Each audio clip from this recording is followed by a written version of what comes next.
This is the Eden Landing Stack Data Center Project Paleontological Training. This is Wayne Thompson, Pacific Paleontology. This is a geologic map of the San Francisco Bay region south. These yellow layers here are all Ice Age, and we're going to get into what those mean and what kinds of fossils are found from there. Again, this is Wayne Thompson, Pacific Paleontology. Here's where the project location is. You can see that the project is in the Ice Age layers here. These layers to the east and to the west are all much older.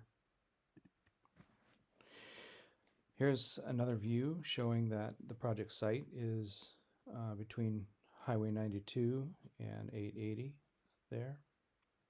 A little bit closer up, showing the project footprint. It's between the Eden Landing Road, Investment Boulevard, and Production Avenue. And here's the projected data center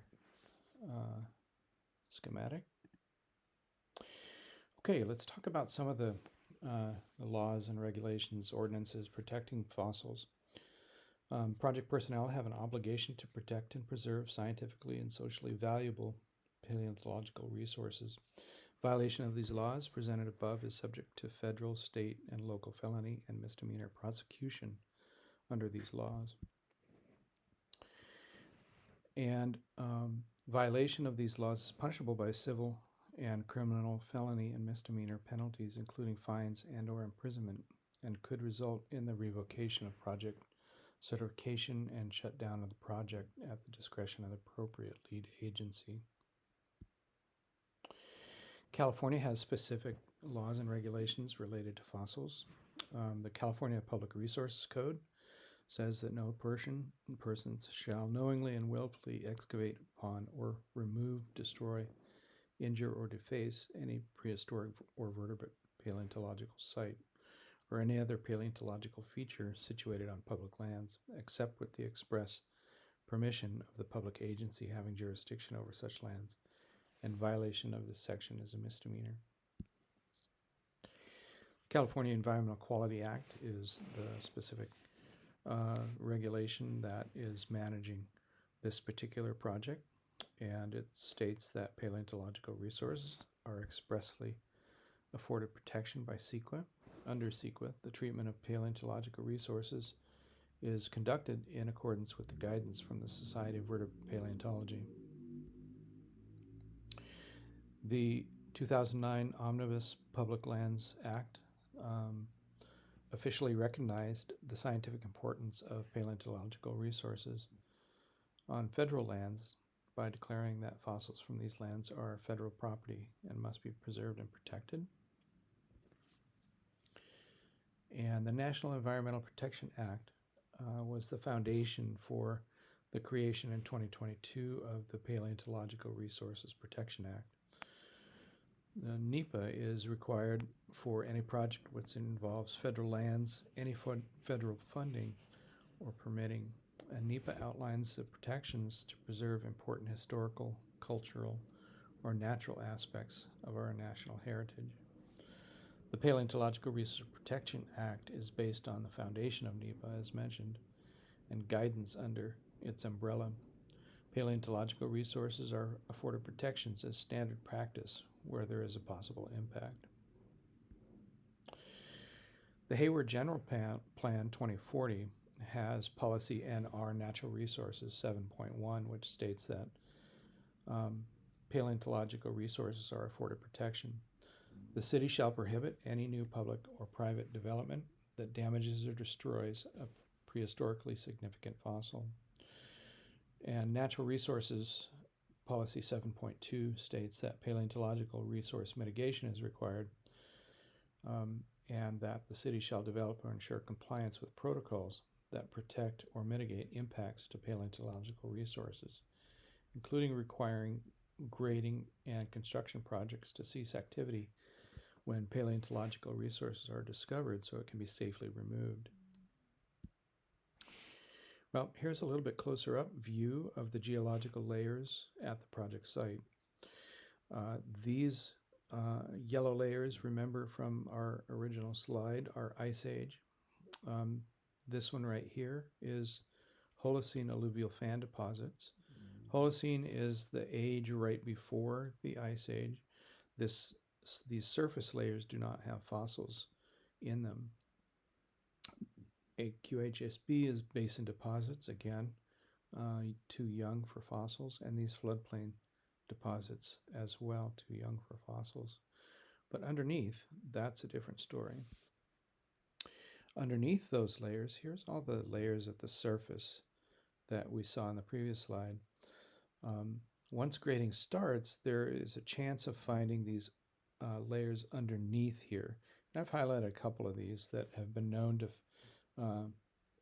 hold fossils in them, the Merritt Sand, marine terrace deposits, and especially here these Irvingtonian gravels. Here is the initial bore core from the preliminary geological study. What I want to point out here is this upper lean clay is underlain by other clays with sand here, and lower sand with gravels. And because of this signature, this particular project was afforded protections.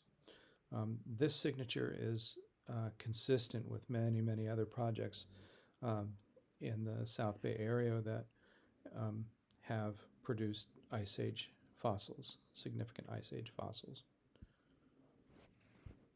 Well, this preliminary borehole study, there were multiple layers of clay and sand interbedded with gravel.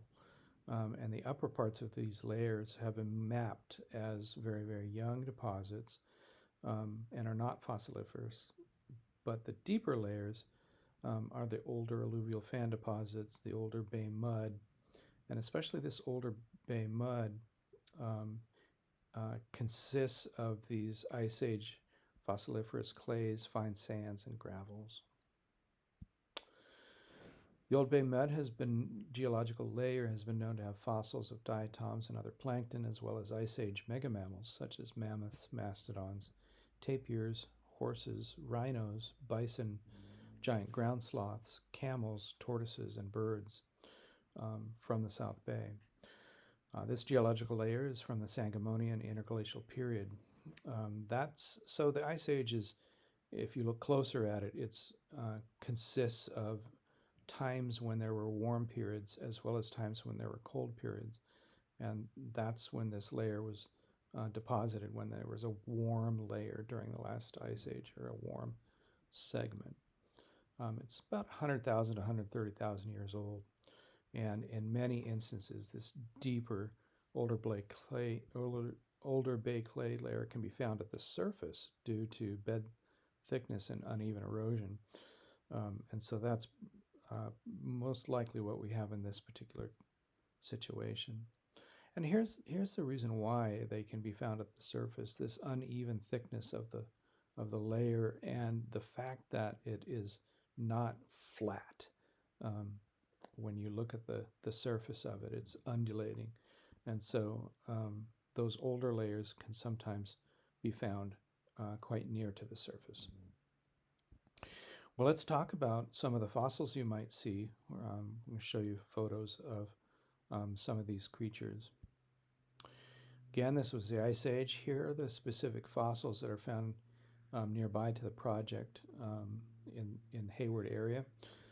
Turtles, voles, horses, frogs and newts, deers, bony fish, giant ground sloths, short-faced bears, mammoths, mastodons, camels, bison, and we're going to talk about some of these here in just a second. Well, I want to make sure I show you photos of what some of these rock layers look like.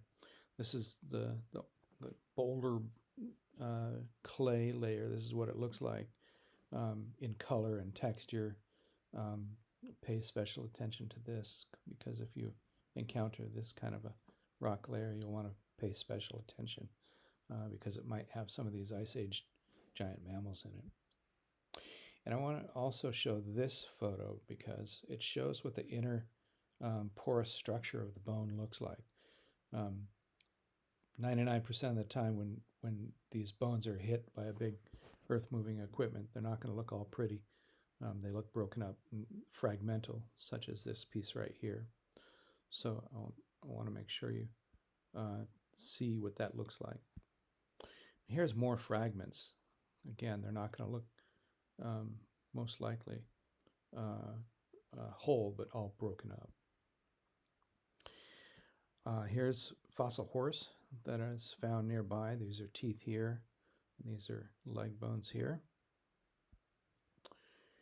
More fossils, antelope in this case, pronghorn antelope, Antiochapra.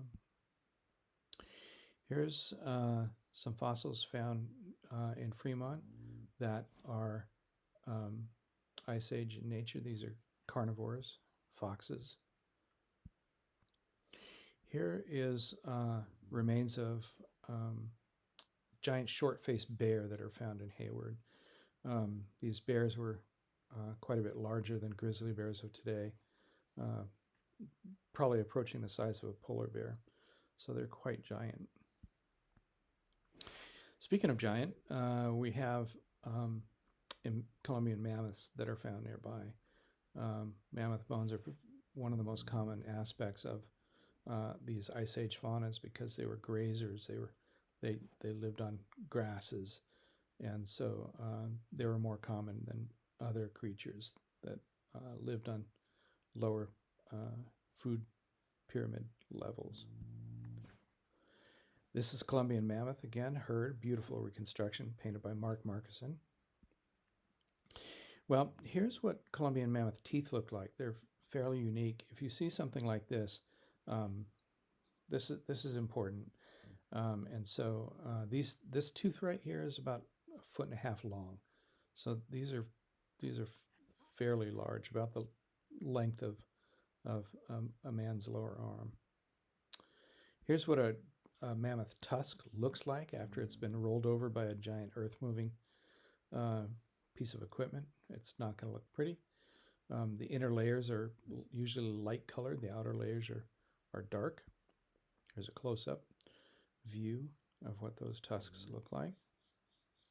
And remember, look at this background material here. This is the mud layers. These mud layers represent ancient lakes and river environments. Here's a toe bone of a mammoth. Well, in our area, we also have mastodons. Mastodons were like a mammoth, but smaller, still hairy and elephanty. But the difference is their teeth. This is a tooth of a Pacific mastodon. These teeth are designed for stripping leaves from trees. Mammoths lived in the grassland area and grazed. These mastodons lived in river environments and near where trees were, especially alders. Mastodons loved alders. We know that for a fact because we found preserved alder material in their stomachs. Here's another view of that skull of a Pacific mastodon, showing the shape of it. Now, here's a mastodon vertebra. This is what they look like. This one is found nearby too as well, in Fremont. Well, also here in Hayward, we have bison. Now, these bison, of course, were not like bison of today in terms of the size. Here's a bison of today. You know, it's big, but bison of the Ice Age were gigantic. So tip to tip between these horns here is 8 feet. That's the distance from, you know, a normal floor of a house to a ceiling of a house. So these are giant bison of the Ice Age. And here's a Ice Age bison tail vertebra. You can see how big this is. A backbone of a giant bison, probably bison latifrons. That's what they look like. They're found in this dark clayey mud typically, not always. Pay attention to the texture, the color, the shape of these bones right here.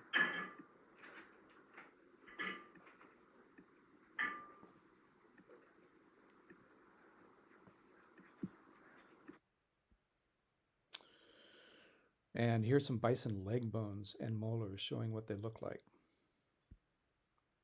More bison molars here. This is the shape of them. They're quite distinct from horses.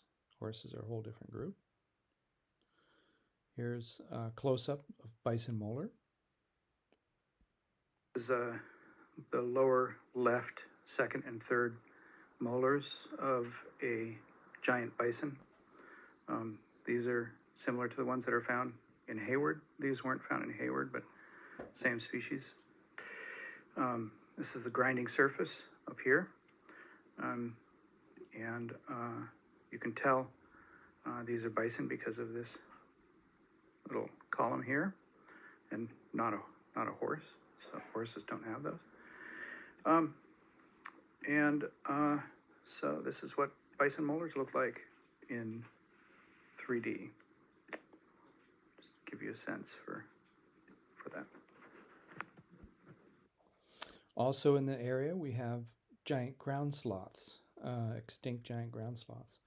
This one is called Megalonyx, or Jefferson's ground sloth, and yes, it's named after the President of the United States. In fact, Thomas Jefferson was the first to discover this creature, and he named it.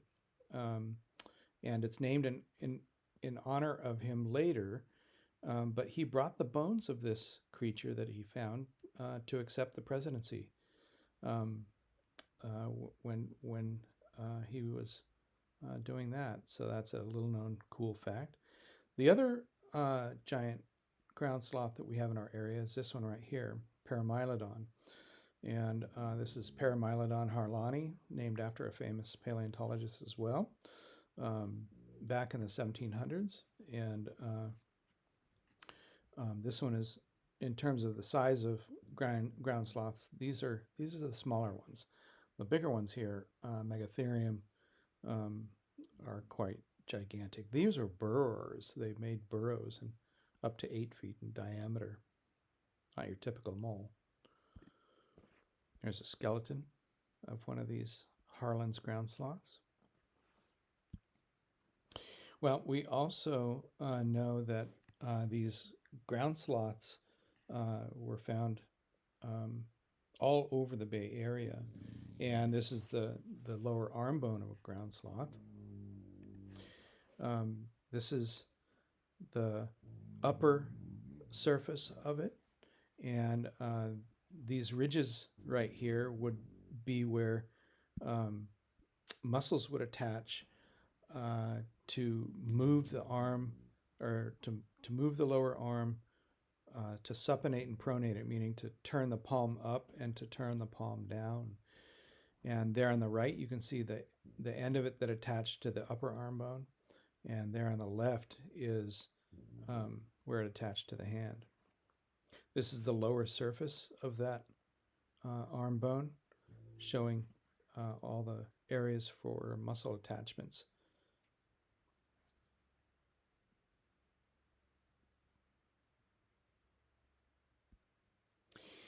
All right, I want to show this picture again because it's so important. This is broken bone showing the inner porous structure of it. And this is the color and texture of the typical layers of rock where fossils are found, but also sands and gravels.